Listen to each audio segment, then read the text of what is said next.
Pat Fallon joins me now. You attended President Zelensky's virtual address to Congress this morning. Congressman, what was your reaction to it? Well, Stuart, I think it was succinct, it was inspiring, and it was spot on. And President Zelensky, really emphasized the fact that the urgent nature, this is an emergency.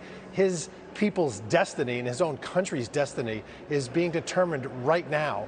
And he thanked the United States for our support, but he just needs he needs much more, and I hope that we'll provide it for him. Is there a political split here about the no-fly zone?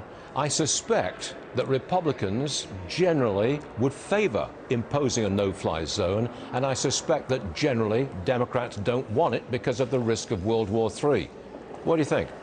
Well, I think that we can really enforce a de facto no-fly zone, Stuart, and the way to do that is to provide the Ukrainians with many more Stinger missiles, the surface-to-air missiles, the portable, that we call them man-pads, but also there's a legacy system, the Soviet, there's an S-300. We need to provide those to them because then that will really deny the airspace to the Russians. And that's the best way to do it, and we can still have the proxy struggle where we don't have American forces directly involved. So you think we can actually lay down the law here and actually get, as you call it, a de facto no-fly zone, which would really change the dynamic of the war? You think we can get that?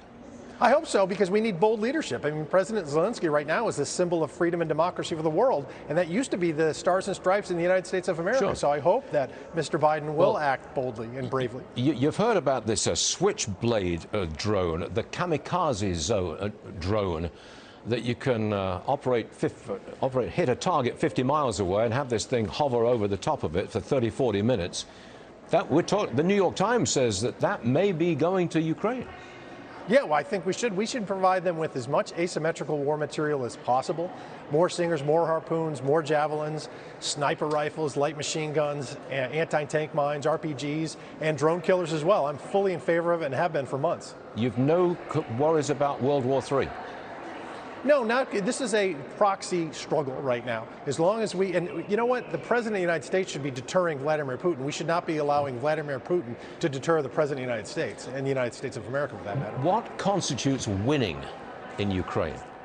I think it's become, I think a stalemate. The Ukrainians win because this is a war of attrition, and the Russians, they're acting like the Soviets. The Russians, they have a limited amount of time here. He's on a timetable. He's got an economic crisis on his hands, and the world has turned against him.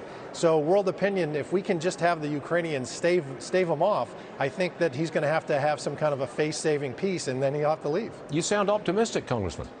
Well, I hope so, because you know what we have? We have President Zelensky, and we've got 44 million Ukrainians that are furious right now, and they're risking their lives for their own freedom, and we should all be inspired by it and stop taking the bounties and the blessings that we have in this country for granted.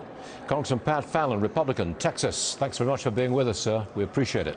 Thanks, Stuart. God bless. I like that salute. Thank you very much, sir. All right.